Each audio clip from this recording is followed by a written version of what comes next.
ತಂದೆಗಿಂತ ಮಿಗಿಲಾದ ಗುರುವಿಲ್ಲ, ದಾನ ಧರ್ಮಕ್ಕೆ ಮಿಗಿಲಾದಂತ ಸ್ನೇಹಿತನಿಲ್ಲ.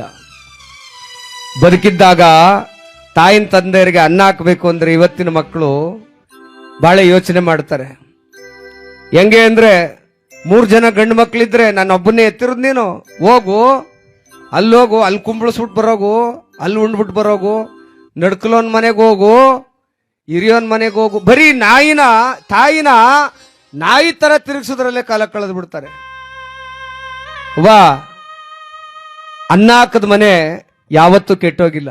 ಶತ್ರುವಾಗ್ಲಿ ಮನೆ ಬಾಗಿಲಿಗೆ ಬಂದವರಿಗೆ ಒಂದು ತನ್ನ ಹಾಕಿದಾಗ ಭಗವಂತನಿಗೆ ಎಡೆ ಇಟ್ಟಷ್ಟು ಪುಣ್ಯ ಬರುತ್ತೆ.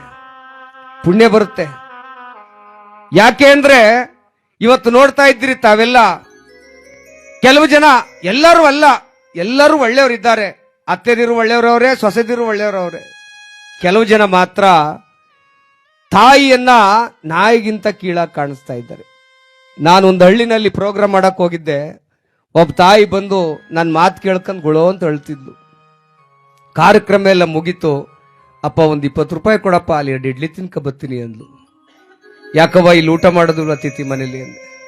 ನನಗೆ ಬಾಡ್ ತಿನ್ನೋಕ್ಕಾಗೋದಿಲ್ಲ ಕಣಪ್ಪ, ಆರೋಗ್ಯ ಸರಿ ಇಲ್ಲ, ಶುಗರು BP ಎಲ್ಲ ಅದೇ ಮಗ, 20 ರೂಪಾಯಿ ಕೊಡು ಅಂದ್ಲು. ನನಗೆ ಯಾಕೋ ಮನಸ್ಸಿಗೆ ಸಾಕಷ್ಟು ನೋವಾಯ್ತು. ಯಾಕವ್ವ ನಿಮ್ಮೂರಲ್ಲಿ ಯಾರು ನಿನಗೆ ಮಕ್ಕಳು ಮರಿ ಇಲ್ವಾ? ಯಾಕಪ್ಪ, 4 ಜನ ಅವ್ರೆ ಕಣಪ್ಪ, 2 ಹೆಣ್ಣು 2 ಗಂಡು, 2 ಹೆಣ್ಣ ಮದುವೆ ಮಾಡ್ಬಿಟ್ಟಿದ್ದೀನಿ ಕಣಪ್ಪ, 2 ಗಂಡು ಮಕ್ಕಳವ್ರೆ. ನೋಡ ಅಲ್ಲೊಬ್ಬ ನಿಂತವ್ನು ಕುಡಿದ್ಬಿಟ್ಟು, ಅಲ್ಲೊಬ್ಬ ನಿಂತವ್ನು ನೋಡಪ್ಪ ಕುಡಿದ್ಬಿಟ್ಟು, ಇನ್ನೊಬ್ಬ ಮೇಷ್ಟ್ರ ಕೆಲ್ಸಕ್ಕೆ ಹೋಯ್ತಾನ ಕಣಪ್ಪ.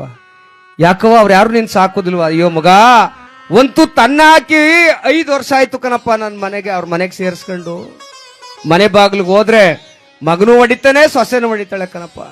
ಅದಕ್ಕೆ ಅವ್ರಿವ್ರ ಮನೇಲಿ ಒಂದು ತನ್ನ ಇಸ್ಕೊಂಡ್ ಬೆಳಿತಾ ಇದ್ದೀನಿ ಎಂದು. ಇಂಥ ಮಕ್ಕಳಿಗೆ ಧಿಕ್ಕಾರ ಇರಬೇಕು.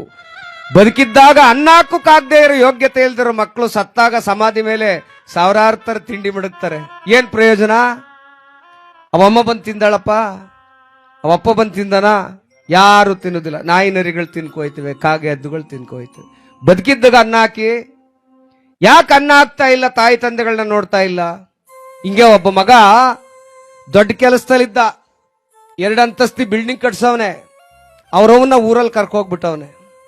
ಯಾಕೆ ಅಂದ್ರೆ ಸೊಸೆ ಅಂದ್ಲು, ನಿಮ್ಮ ಅವನ್ ಸೇವೆ ಮಾಡ್ಕೊಂಡು ನಾನು ಇರೋಕ್ಕಾಗುದಿಲ್ಲ, ಮರ್ಯಾದಿಂದ ಕರ್ಕೋಗಿ ಊರಿಗೆ ಬಿಟ್ಬಿಟ್ಟು ಬಂದ್ಬಿಡು ಅಂತ. ನೋಡಿ, ನಾಯಿ ಮರಿಗಿಂತ ಕೀಳಾಗೋದ್ಲ ಅವ್ವ. 2 ಅಂತಸ್ತಿ ಬಿಲ್ಡಿಂಗು, ಯಾವ್ದಾರ ಒಂದು ಮೂಲೆಯಲ್ಲಿ ಒಂದು ತನ್ನ ಹಾಕಿದ್ರೆ ತಿನ್ಕೊಂಡು ಮಗನ ಜೊತೆಲಿ ಇದ್ದೀನಲ್ಲ ಅಂತ ಒಂದು ಸಂತೋಷ ಪಡ್ತಿದ್ಲ ಅವ್ರವ್ವ.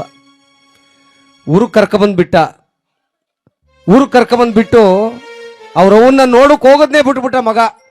ಇವಮ್ಮ ಸೊಸೈಟಿಲಿ ಕೊಡೋ ಅಕ್ಕಿ ತಕೊಂಡು ಹೆಂಗೋ ಕಲ್ಲು ಮುಳ್ಳ ಬೇಯಿಸ್ಕ ತಿಂತಾವಳೆ. ಊರವರೆಲ್ಲ ಸೇರಿ ಏನ್ ಮಾಡಿದ್ರು, ಇವಮ್ಮ ದಿನೇ ಯಾಕೋ ಆರೋಗ್ಯ ಹದಗೆಟ್ಟೋಯ್ತದೆ ಅಂತ ಅಂದ್ಬಿಟ್ಟು ಮಂಡ್ಯಕ್ಕೆ ಕರ್ಕೋಗಿ ಒಂದು ವೃದ್ಧಾಶ್ರಮಕ್ಕೆ ಬಿಟ್ಬಿಟ್ರು. ಯಾರು ನೋಡೋರಿಲ್ಲ. ಅಲ್ಲಾದ್ರೆ ಒಂಚೂರು ನೀರೋಗಿರೋ, ಸ್ನಾನ ಗೀನ, ಒತ್ತೊತ್ತು ಊಟ ಏನಾದ್ರೂ ಒಂದು ಸಿಗುತ್ತೆ ಅಂತೇಳಿ ಕರ್ಕೋಗ್ಬಿಟ್ರು. ಮಗ 5 ವರ್ಷ ಆಯ್ತು, 6 ವರ್ಷ ಆಯ್ತು, ನಮ್ಮ ಅವ್ವ ಹೆಂಗವಳೆ ಅಂತ ತಿರುಗಿ ನೋಡ್ದೆ ಹೋಗ್ಬಿಟ್ಟ. ಯಾಕೆ ಅಂದ್ರೆ ದುಡ್ಡಿನ ದುರಂಕಾರ. ಎತ್ತವ್ರು ಯಾರಿಗೂ ಬೇಡ. ದುಡ್ಡು ಹೆಚ್ಚಾದ್ಮೇಲೆ ಅವರವ್ವ ಸತ್ತೋಗಳೆ ಸುದ್ದಿ ಕಳಿಸ್ತಾ ಇದ್ದಾರೆ ಅನಾಥಾಶ್ರಮದವರು. ನಿಮ್ಮವ್ವ ಸತ್ತೋಗಿದ್ದಾಳೆ, ಬರ್ರಪ್ಪ ಬಂದ್ ಮುಖ ನೋಡ್ರಿ ಅಂದ್ರೆ, ಸ್ವಾಮಿ ನೀವೇ ಒಪ್ಪ ಮಾಡ್ಬಿಡಿ, ಫೋಟೋ ಕಳಿಸ್ಬಿಡಿ, ಫೋಟೋ ನೋಡ್ಕೊಂಡು 11 ದಿನಕ್ಕೆ ನಾವು ಮನೇಲೆ ಪೂಜೆ ಮಾಡ್ಕೊಬಿಡ್ತೀವಿ ಸ್ವಾಮಿ ಅಂತ ಮಗ. ಯಾವ ತಾಯಿಗೆ ತಾನೇ ಸ್ವರ್ಗ ಸಿಗುತ್ತವ? ಯಾವ ಮಕ್ಕಳಿಗೆ ತಾನೇ ಒಳ್ಳೇದಾಗುತ್ತೆ?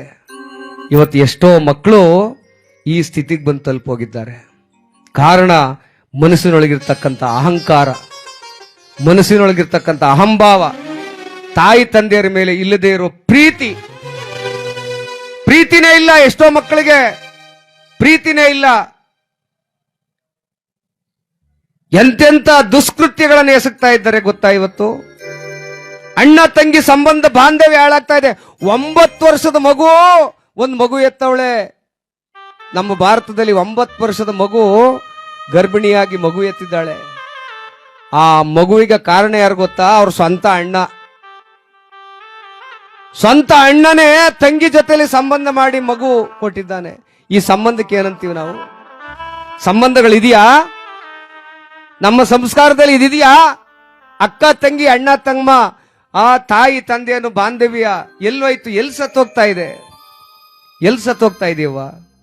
ಅದಕ್ಕೆ ಹೇಳ್ತಾರವ್ವ, ದುಡ್ಡೊಂದಿದ್ರೆ ಏನ್ ಬೇಕಾದ್ರೂ ಸಂಪಾದನೆ ಮಾಡ್ಕೊಂಡ್ಬರ್ಬೋದು. ಎತ್ತ ತಾಯಿ ತಂದೆಯರನ್ನ ಕಳ್ಕೊಂಡ್ರೆ ಇನ್ಯಾವತ್ತೂ ಸಂಪಾದನೆ ಮಾಡಕ್ಕಾಗಲ್ಲ.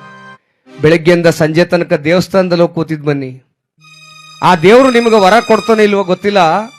ಮನೆಗೆ ಬಂದ ತಕ್ಷಣ ನಿಮ್ಮ ಅತ್ತೆ ಮಾವನ್ನ ಕರೆದು, ಬೋವಾ ಅತ್ತೆ ಬತ್ತೆ ಒಂದು ತುತ್ತು ಅನ್ನ ತಿನ್ಕೋ ಬಿಸಿ ಬಿಸಿ, ಆ ಪ್ರೀತಿ ಅದಲ್ಲ, ಭಗವಂತನೇ ನಿಮ್ಗೆ ಆಶೀರ್ವಾದ ಮಾಡ್ಬಿಡ್ತಾರೆ. ಅಲ್ಲ ಅವ್ರು ಸರಿ ಅಂತಲ್ಲ, ಅತ್ತೆದಿರು ಅರ್ಥ ಮಾಡ್ಕೋಬೇಕು.